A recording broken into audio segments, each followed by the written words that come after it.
আপনার কি বাবা মা বেঁচে আছে? যদি বেঁচে থাকে তাহলে ওই বাবা মার খেয়াল রাখবেন, যত্ন করবেন।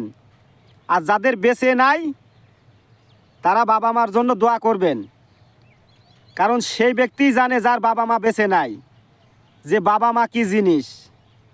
বাবা ছিল বট গাছ, মাথার উপর ছায়া দিয়ে রাখতো, কখনো অভাব অনটন দুঃখ কষ্ট বুঝতে দেয় নাই। আর মা ছিল মমতাময়ী, কখনো সন্তানের অমঙ্গল চায় নাই, সন্তানকে না খাওয়িয়ে সে নিজে খায় নাই। আর বাবা মা যদি ফকিরও হয় তাহলে ভাববেন আপনার জান্নাত ওরা।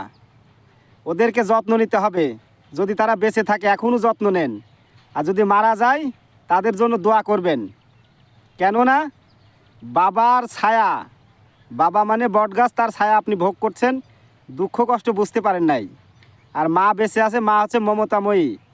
মা সন্তান যেখানেই যাক তার খেয়াল রাখে।